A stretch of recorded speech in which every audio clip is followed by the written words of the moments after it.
Hey guys, Quentin from Android.com, and this is our review of the Motorola DROID RAZR. As you might already know, the Motorola DROID RAZR takes its name from the iconic feature phone series prominent in the early 2000s.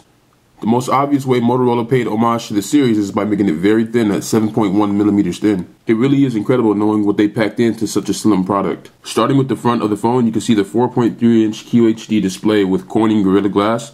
Up top from left to right, you can see the light and proximity sensors, the notification light, the speaker grill, and the 1.3 megapixel front-facing camera. At the bottom of the display, you can see the set of 4 capacitive buttons for home, menu, back, and search. And between the menu and home buttons, you can see the microphone hole. On the left of the device, there's the 4G LTE SIM card slot and the micro SD card slot. The reason they're on the left, protected by this door, is because there's no removable battery, so there's no battery door to put them beneath. On the right side of the device, you can see the power button and the volume rocker up and down buttons. On the top are the micro HDMI ports and the micro USB ports alongside the 3.5mm headphone jack. And on the back, you can see the 8 megapixel 1080p HD video camera with an accompanying flash and the nice big speaker grill. On the bottom, you can see the secondary microphone hole for noise cancellation. We imagine Motorola had to put all the components into this top hump to make it as thin as it is. Even still, it doesn't seem that much bigger than the humps on other high-end phones of theirs. Here you can see that Kevlar coated black plate that should be able to withstand any fall. Unfortunately, I have to keep the plastic on due to keeping the labels there, but they're easy to remove and you still have the labels on the box if you need them. Inside is a 1.2 GHz dual-core TI OMAP 4430 processor, 1 gig of RAM, 16 gigs of user internal storage. We also have Wi-Fi, BGN, Bluetooth, AGPS, and more inside. Although I'm not a huge fan of this blocky design, I was really impressed by how well the phone felt in my hand. Even with as thin and as light as it is, it doesn't seem that fragile, and it does look like it'll hold up to minor drops, especially considering you have that Kevlar coated backplate and the Corning Gorilla Glass. The touchscreen is also no less responsive as it is on any other phone, so you don't have anything to worry about there. Although I don't see a whole lot of the original RAZR in this product, it's not meant to be an exact replica. It's still a great looking phone and a great feeling phone, and very thin, which is what we like. The Motorola DROID RAZR comes with Android 2.3.5 and Motorola's custom skin on top of that. Motorola still puts a lot of focus on their resizable social networking widgets and their social networking services. Motorola has a lot more widgets, including email, date and time, data usage, settings toggles, and a lot more. Pressing the home button while you're already on the main screen brings up the home screen switcher.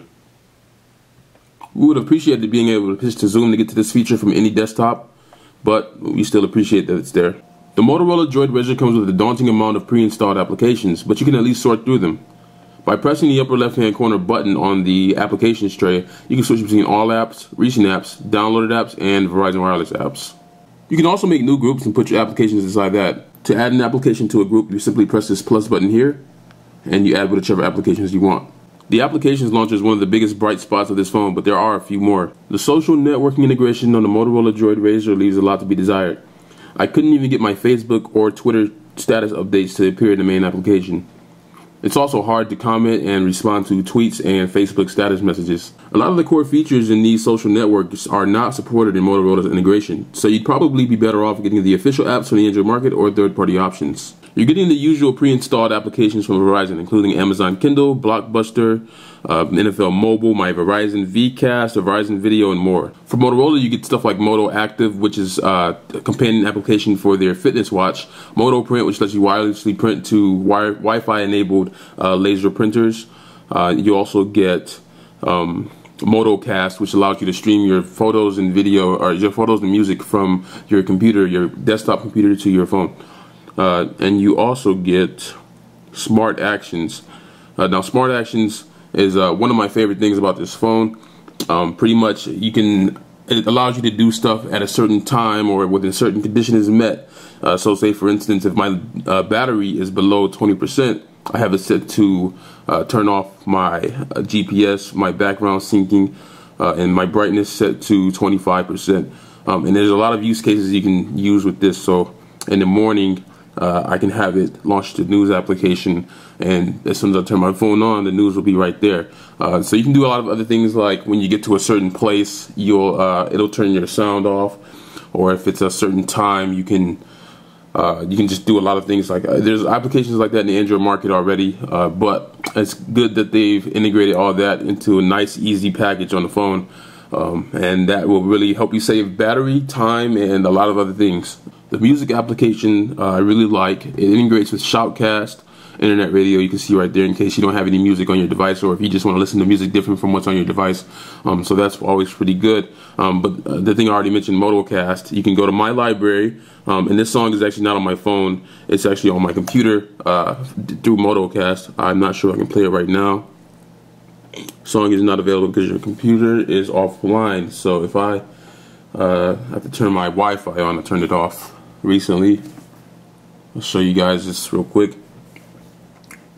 So right away you can see, let me go back to my library, and you drop down, you press this button, that's the Motocast icon, you press that, and you can select which devices you want to stream from. So there's my PC right there. If I had other devices or supported devices, it'll show up in this list. So let's see if we can get that to work.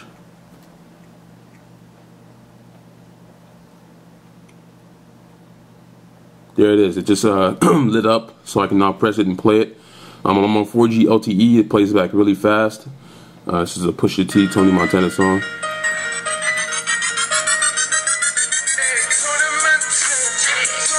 So it plays just as quick as if it were on your phone, over 4G LTE at least. And let's see if I can pause that. And it's really good. You don't have to be connected to the same Wi-Fi network, so you can get this music from anywhere. It's basically like Google Music almost. It's not necessarily connected to Google's cloud services. It's actually on your computer, and it uses a server client to serve that music to your phone wherever you are. In the gallery application, you can either get your photos from the device that you took pictures with or downloaded to. You can get them straight from Facebook. As you can see, I'm scrolling through a Facebook gallery of recently uploaded photos. Or you could also get them from Motocast as well. You can see the Motocast icon down here. And these are some photos that I have on my computer. These are from Android posts. I don't really have a lot of photos. I have a new computer, so I don't have a lot of stuff on it right now to show you guys my personal music collection or photo collection, but just have a few photos here. So with Motocast, you can easily view them. You can pinch to zoom. Even if you want, you can actually save the device or the photo to your device. So even if you're not at your computer, I'm sorry, I'm not sure if I showed you that. You can press this button here, and even if you're not at your computer, you can get whatever photos you have onto your device locally, just in case maybe you don't have an internet connection somewhere. So that's pretty nice. I love the integration with Motocast. I wish it supported more formats such as video, maybe documents and stuff like that. But for photos and video, this is photos and music. This is really good. And Motocast is one of the best things about this phone, the media features.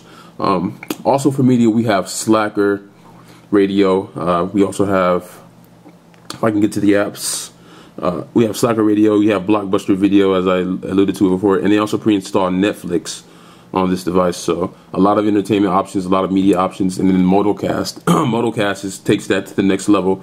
So a thumbs up for Motocast. Unfortunately, we didn't get Zoomocast on here like they had on the Droid Bionic. I'm not sure why, but Motocast is great for streaming music to your phone and your photos to your phone from your PC.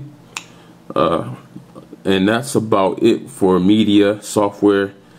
Everything else is pretty much standard. Now, MotoBlur, or whatever Motorola is calling this piece of software, I'm really still not that huge of a fan of. Some of the applications are very useful and I like, but overall the user interface is just kind of clunky a little bit slow.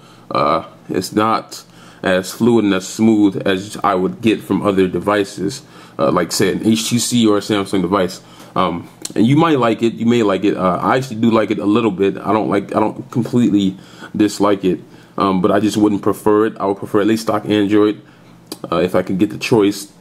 But that does not mean it's not usable. It's very usable. It's a lot more usable than their older interfaces from 2010. So this device is stable. The 1.2 gigahertz dual-core processor inside handles it beautifully. 1 gigabyte of RAM helps that along too. User interface still not what I prefer. I don't prefer it at all, but it's a very usable device. It's not gonna give you too many problems and headaches. If I can listen to some music real quick and show you guys how great the speaker is on the back of the device. I'm not sure if it's great. It's definitely high-powered, high-quality. Music is crisp and clean. Not a whole lot of bass, but you can't expect much from this speaker here, small little speaker. We're gonna play some music from Shoutcast. AC/DC Bad Boy Boogie Live.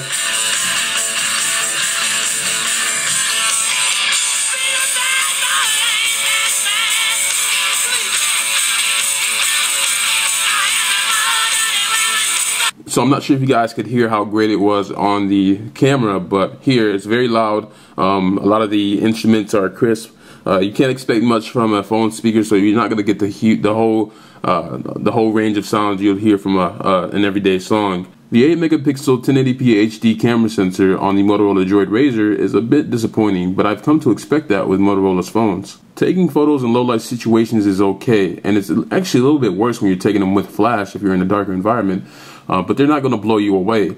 You definitely won't want to get rid of your dedicated camera or your DSLR. Won't replace those, but it should be decent enough. If you're if you're a video file or a photo file, it's not going to please you that much compared to, say, Sony cameras or Samsung cameras, or many other cameras out there. I'd definitely say Motorola's cameras are middle of the pack in terms of quality, but they're not necessarily horrible. They're usable. They're very usable. You take a picture. Shutter speed is okay. Takes a while to focus, and there it is. You can also switch between photo and video using this slider down here. And videos weren't that great either. They're just as disappointing as a camera, but again, not unusable at all. But at least the video was, you just press that button there to start it.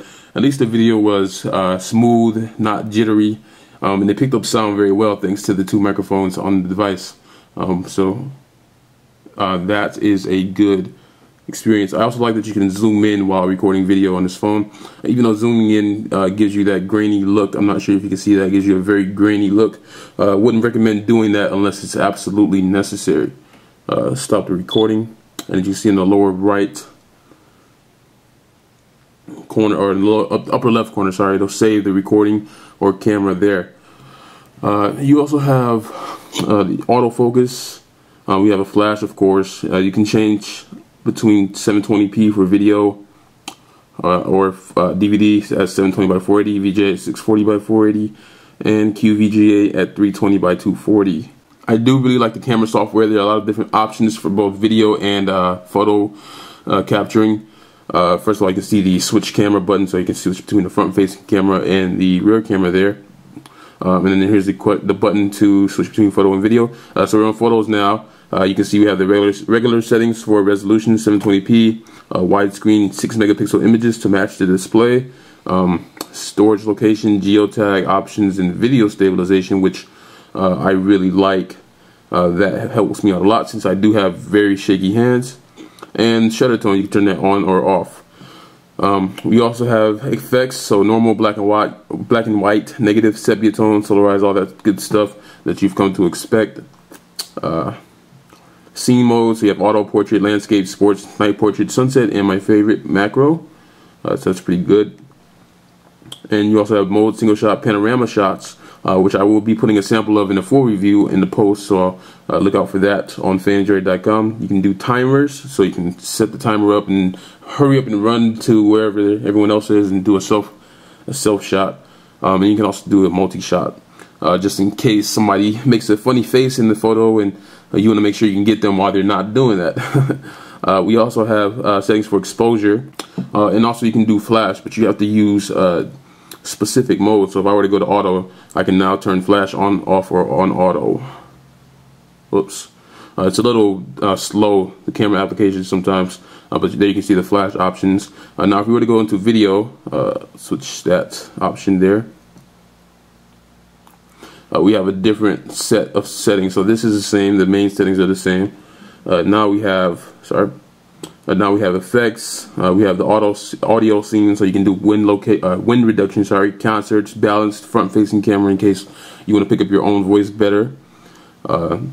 We also have, normal video and video message mode. So normal video will just save the video to your device. Video message will let you send the video to somebody else via text message or MMS message. You have exposure as well, and you also have light, so light on or off. So you can turn the light on for the video, and it'll stay on through the video. Unfortunately, you can't turn it off during the video, but that is not that big of an issue for me. You can zoom in and out during the video, of course. And then there's this mute button down here that you can use to mute audio in a video. So in case, if you don't want to hear, I don't know why you wouldn't hear the subject, but in case you don't want to, you can do that and then unmute it. And when you play the video back, it'll only mute that section of the video that you muted it for. So that's a pretty cool feature. You don't necessarily have to use it, but it's there if you need it. So that's the camera software. A lot of options, a lot of customization features to change the shooting modes, scene modes, even audio modes, which is something new I've never seen before. But for the camera itself, it's still really not that good. It's been a theme on Motorola phones, unfortunately. It really can't hold a candle to competitors' phones, but it's still not that bad. It's not unusable. Not comparable to a point and shoot, a lot of point and shoots actually, but it will get the job done in those quick situations where you just need a quick photo. Definitely do not replace your DSLR or your point and shoot with this, but it's very usable, and that's it for the camera. The Motorola DROID RAZR is a fine device by itself, and it does pay a great homage to the original RAZR. It's kind of hard to compare those two devices since one is a feature phone and one is a smartphone, and they're like at least almost a decade apart, but it's still a great device. It's very thin, and it's amazing how they were able to get this much into this small package.